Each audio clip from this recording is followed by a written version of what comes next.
Good day, Western Civ 1. We're going to be talking about Anglo Saxon art in this lecture. You'll remember that I told you the Anglo Saxons were invited in by the Romano-Celtic people of Britain to work as mercenaries on their behalf to fight the Picts. This happened in the middle of the 400s AD. But at least according to one early Anglo-Saxon historian, the Roman/Celtic people of Britain who hired the mercenaries to come over from the German lands of Europe didn't pay up properly. And according to this tradition, at least, the Anglo-Saxon warriors seized land to compensate them for not being properly paid. Whether that's true or not, one thing is certain. Starting in the middle of the 400s, enormous numbers of Angles and Saxons and Jutes, Germanic warrior tribes, came over from what's now parts of Holland, southern Denmark, and northwest Germany. They came over by the hundreds of thousands and settled in what's now England, most of England. And of course, it's called that because it was Angle land after that. The Anglo-Saxons by 500 had formed kingdoms, eventually 7 different little kingdoms all over what's now England. But one of the things we learn from archaeology is that these warrior Germans had magnificent artistic traditions. And we'll talk some about their art and then how Christianization changed that art in important ways by bringing in traditions from the Roman empires, the late Roman Empire. But not much was known about early Anglo-Saxon art and technology until the 1930s. And there was an archaeological dig, and you know me, I'm fascinated by archaeology. An archaeology dig at a place called Sutton Hoo, Suttonhoo. This is in what was become the Anglo-Saxon kingdom of East Anglia, northeast of London, about 75 miles. Well, for decades, well, centuries really, this is a painting that was done in the 1800s of a strange little hill that was called Sutton Hoo by the local people. I have no idea. Apparently Hoo is a kind of rounded hill in their local dialect. But you can see it looks different. There are other rounded hills near it.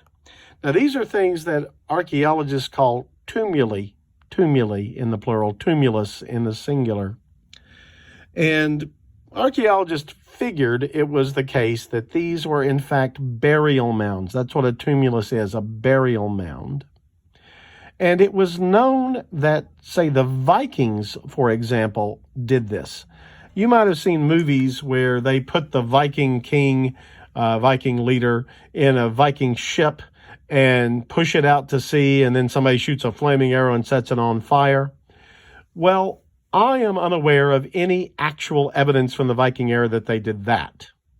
But what we do know they often did, routinely did, was drag boats onto shore, put their leaders inside them, along with treasures and animal sacrifices and human sacrifices, and bury their dead leader in this warship with treasures and servants and animals to go into the afterlife in this boat buried under a tumulus. That was routinely done in the Viking lands. Sometimes they did burn the ship before they buried it, but often they buried the ship intact. We knew the Vikings did this. And there were archaeologists in the early 20th century who thought that might be what this tumulus at Sutton Hoo was, that it was a ship burial.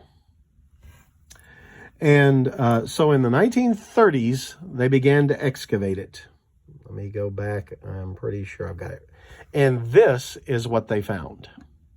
Now, what is extremely cool to me about this is that while this looks like wood, you can see obviously the hull of the ship, right? You can see the individual boards marked out in the ribs of the ship, right? Not so. In fact, most of what you see that look like ribs of the ship are in fact discolored soil of a different texture. Archaeology is really done with toothbrushes and little spoons. When you get right down to it, that's what the archaeologist does. And what these archaeologists did is they started digging. They realized they were hitting different colored soil. And they assumed, I'll bet that's darker, richer looking soil because it was wood initially, and it was buried in the sand, which was light yellow, as you see here. And so they began carefully preserving the dark soil where it was found without disturbing it, digging the light sand out, leaving the dark soil in place. And what you find when they did that were these, what once were wood ribs. These places right in here that look like you can see defined boards, those are actually rivets, ship rivets made out of iron. And they riveted this thing together, this boat together, and the iron stayed behind in rust deposits in the ground. This is how you do archaeology, brothers and sisters. That is what you get extremely careful excavators with toothbrushes and spoons can find where there once was a ship and now there's dirt. Isn't that cool? But so they knew they had a ship burial, but as they dug into the ship burial, what they found was as that ship rotted, treasures fell to the bottom. Now, we don't have any remains of whoever it was that was buried. Where they found this and the age they dated at, probably very late 400s or very early 500s AD. It is assumed, based on a name we know from later Anglo Saxon histories, this was a man named Radwald, a king named Radwald, king of East Anglia. But what made this place so famous is the treasures that were dug out. This was Radwald's helmet. You can see the nose piece. He's even got a little mustache built into the helmet. Now, these parts are the original parts. This darker, smooth stuff is where the helmet rotted away. This was a bronze helmet, and bronze will decay in wet soil. So it was a bronze helmet, but this is not bronze. That's gold. That's gold. Gilded, at least. Bronze. And it survived. So we know a bit what this, probably there were boar's bristles on this once upon a time, but you can see it had cheek plates to protect the cheeks. It was down right over exposing only the chin. Probably was the chin was protected by something that's now missing. But that was the great helmet of the Sutton Hoo burial, which is extremely famous. More from Sutton Hoo. This is a belt buckle, or a strap buckle. The reason I'm showing you this is very typical of the art of Anglo Saxon England in the early days, the pre-Christian art. Christianity came to England in the very late 500s. So the first century and a half, they were pagans. They were pagans whose pagan religion was very similar to the Norse mythologies you've probably heard, with Odin and Thor and all that business. But the art they had, look at this exquisite gold buckle. Look at the intricate detail. And here the British Museum has given us an interpretation, these animal symbols, bird, strange, abstract birds, these serpents intertwined together, these strange animals. They love these long snake-like bodies, but then they have like an animal head, a wolf-looking head, or a dog-like head, or even a cat-like head on these snaky bodies. So that is called animal designs by art historians, because they're kind of the same, they're kind of weird hybrids. You got a couple of serpents down here. But think about this. This thing is a couple of inches long. Look at the intricate detail of this goldsmith. This is a masterpiece by any standard in any age, made in the late 400s in Anglo Saxon England.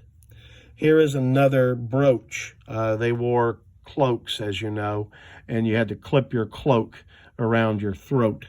And so these were very common. But again, gold, look at the exquisite. And then you see, again, decoding the symbols, the animal symbols. There's a mask of a face in the center. Just marvelous stuff. This is a detail of the gold that we saw in the last one. Just great. And that thing is about an inch across. Just exquisite. Okay, I'm not going to go there yet. I'm going to go back a little bit. Here is a medallion, a brooch medallion. And it was actually something produced a little later in the Christian era, but it reflects even a kind of philosophy. It's the five senses depicted. So that if you look very carefully at these four figures and this guy in the middle, each of them is doing something to indicate the five senses. So this guy here is smelling. This guy here is touching something. This guy here is tasting something. He's eating something. This guy over here is hearing something. And look at that guy with his staring eyes for sight. So you can see the fuller brooch. This is silver. A silver brooch. Look at the exquisite, intricate detail. Okay, now this is probably my favorite piece. This is what's called cloisonné work. Again, very detailed gold work. And then they put in garnet stones in the gold. And this is enamel blue. They made a glass and poured it in liquid, and it firmed up. Look at the chain, the marvelous work on this delicate chain. Just magnificent, and the intricate designs. This is Anglo Saxon art at its highest. And here is that, wow. You know, again, these animals, serpent kind of things, just marvelous stuff. This is a dish, a silver dish, the Anastasius dish from around the year 500 from Anglo Saxon England. Again, you'd have to get someone to decode it and tell you what all of those symbols meant, but the whole thing is worked over just beautifully. Here's a sword pommel. Again, garnets were interworked with beautiful gold. Look at the exquisite gold work down here, the tiny little chain-like detail here. And all this would have been laid over a silver hilt. And that's the underlying silver that you can see on the sword hilt of the great King Radwald. Now, as I said, Christianity came to England. More silverwork, gorgeous silverwork. Christianity came to England. There's that buckled. The one I showed you before, that's what it looks like when it's buckled together, and then you stick that pin down inside to hold the two pieces together. But Christianity came to England in the very late 500s. 597, the Pope Gregory I, would send Roman missionaries to come to southeast England. And we'll talk more about that in the next lecture. And Irish Christian missionaries came over to the north of England, and they, were converting people to Christianity and kind of competing with each other. But again, you can see here how they've Christianized. Look at the intricate ivory on this cross, the kind of interlacing things that you'd expect, animals, that you'd expect from an Anglo-Saxon artist, but then that's an archangel, right? That's probably Gabriel with his message to Mary. And these are the evangelist symbols. That ox with wings represents St. Luke.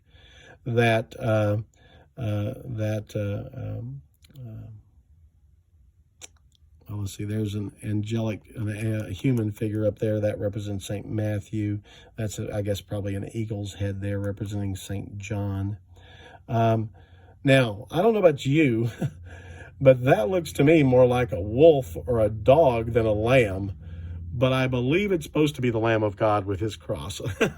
I don't know. That doesn't look very much like a lamb to me. But again, this wouldn't shock me at all if it was an Anglo-Saxon artist, because Anglo-Saxon artists loved wolves. that the wolf was a symbol of power to the Anglo Saxons, and fierce warrior strength. So that their Lamb of God would turn out looking a bit like a wolf doesn't surprise me at all. But you can see the Christianization there of this. Here is a manuscript illumination. The monks who made these were working in the Roman tradition. So it was made in England, but again, you can see the late Roman imperial symbols there. And this is, of course, a Latin Bible. This is the beginning of the gospel according to St. Matthew. You can tell because it's an angelic figure with a human face. That's the symbol of the evangelist Matthew. But here we see a Bible, again, with the intricate, detailed, scrolling animal figures that you'd expect from an Anglo Saxon artist. Even though it's a Christian Bible, they've pretty much maintained their old pagan artistic traditions in coloring in these beautiful, intricate designs. Just amazing. And there's a human figure. Again, that would be the Christ there depicted. Probably not what you're used to seeing, but that was very much the way Jesus was usually depicted in the 500s AD. Okay? Thank you very much, friends.